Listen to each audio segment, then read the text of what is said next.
Hello, my name is Fiona Freitas and I'm the RE Coordinator at St Wolstan's Catholic Primary School. Today I am going to read you chapter 75 of the Children's Bible, The Beggar and the Rich Man. Once there was a rich man. He used to dress in expensive clothes and had everything he desired. At his gate sat a poor man called Lazarus. Lazarus was in a pitiful state. He had sores all over his body. He was so hungry that he would have gladly eaten the scraps that fell from the rich man's table. Stray dogs harassed him and licked his sores. When Lazarus died, an angel came and brought him to Abraham in heaven. The rich man also died and was buried. He suffered great torment in the world of the dead. When he looked up, he saw Abraham. He also saw Lazarus, safe in Abraham's bosom.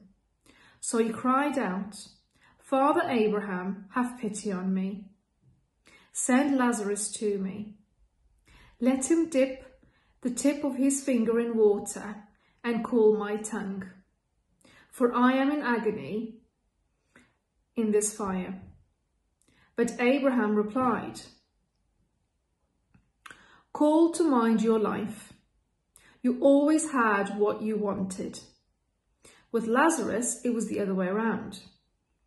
So now he is being comforted. There is a great gulf between us and you. No one can cross from here to you or from you to us." The rich man implored, "I beg you, Father, send Lazarus to my parents' house. He should warn my 5 brothers so that they do not end up in this place of torment too." Abraham replied, "They have Moses and the prophets. Let them listen to them." The rich man repeated his plea. "Certainly they have Moses and the prophets, but if someone would come to them from the dead, they would change their lives." But Abraham replied, "If they will not listen to Moses and the prophets, they will not be convinced even if someone should rise from the dead."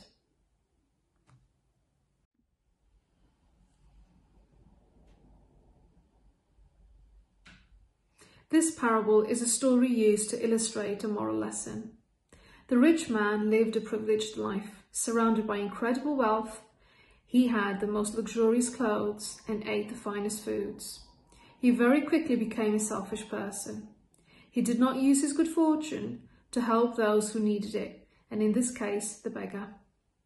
The beggar lived outside the rich man's house, always pleading for food, always pleading for compassion. The rich man chose to ignore him. He did not use his talents or gifts that God had entrusted him to help this poor man. It is not a sin to be rich, but choosing to keep all that wealth to ourselves and not sharing our good fortune is a sin. The rich man chose not to see Jesus in the beggar. We're always reminded to see Jesus in our neighbour and to treat everyone as we would treat Jesus. God asks us to follow in Jesus' footsteps by helping our neighbour, by sharing what we have with our neighbour. The message in this chapter is that we are to show compassion towards everyone we meet and to share our talents and gifts with them. In the meantime, have a think about what you can do to help the less fortunate. Perhaps donating food to a homeless shelter, baking cakes and sending them to old people's homes, making cards for patients in hospitals.